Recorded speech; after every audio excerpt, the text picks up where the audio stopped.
آپ تو درود سے بھاگنے والے ہیں. اور ہم آپ کو بتاتے ہیں صحیح مسلم میں حدیث ہے, سیدہ عائشہ کہتی ہے کہ نبی علیہ السلام 9 وتر ایک سلام کے ساتھ پڑھا کرتے تھے. ایک سلام سے مراد یہ نہیں ایک طرف سلام, مراد یہ ہے کہ اکٹھے پڑھتے تھے, جس کی 8ویں رکعت میں بیٹھتے تھے, تشہد پڑھتے تھے, دروشی پڑھتے تھے, دعائیں مانگتے تھے, اور پھر 9ویں کے لیے کھڑے ہو جاتے تھے, یعنی درمیان والے تشہد میں بھی بیٹھے.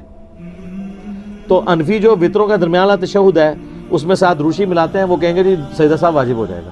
یہ مسلم شریف ہے, مولانا شریف نہیں ہے. سنن نسائی میں بھی ڈیل موجود ہے.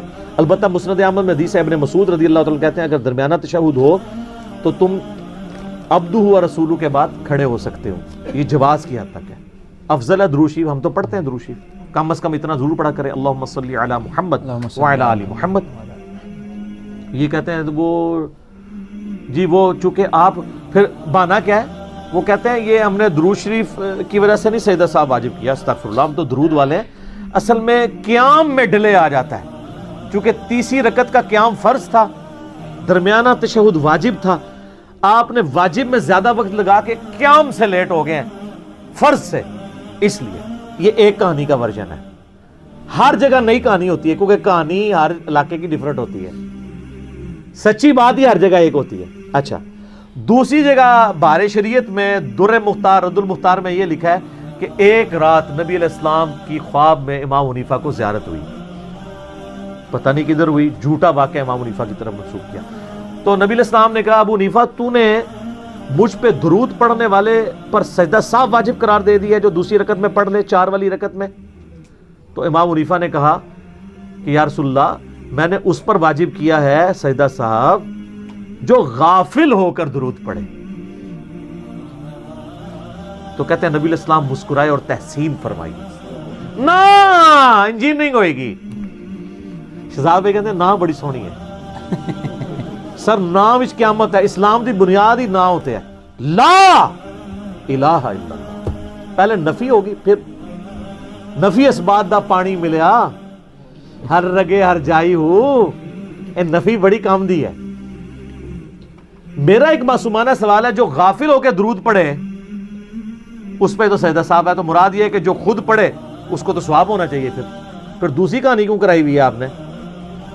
تو نبی علیہ السلام نے آگے پوچھا نہیں کہ ابو حنیفہ جو شوق سے مجھ پہ پڑھے, تو وہ اگر پوچھ لیتے تو امام حنیفہ فارغ ہو جاتے ہیں, یعنی خواب میں جو, تو جھوٹا واقعہ.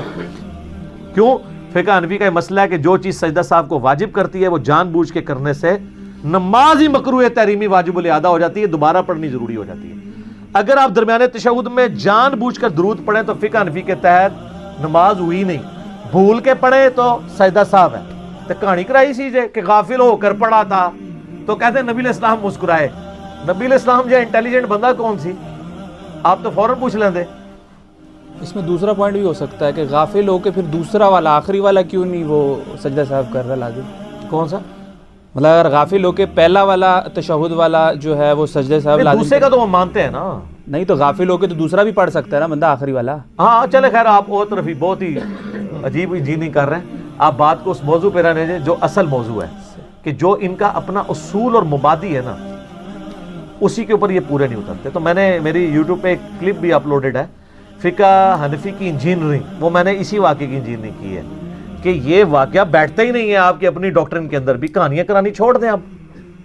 تو ہم آپ کو بتا رہے ہیں کہ درمیانے تشہد میں بھی درود شریف پڑھا جا سکتا ہے. حتیٰ کہ بخاری مسلم میں ہے کہ نبی علیہ السلام فرض کی تیسری اور چوتھی رکعت میں سورت بھی ملا لیتے تھے, اور بعض اوقات اونچی آواز سے پڑھتے تھے تاکہ ہمیں پتہ چل جائے. فرض کی تیسری اور چوتھی رکعت میں سورت ملانا افضل ہے, اگر کوئی چھوڑ دے تو جائز ہے. درمیانے تشہد میں بھی درود شریف پڑھنا افضل ہے, اگر کوئی چھوڑ دے تو جائز. ٹھیک ہو گیا.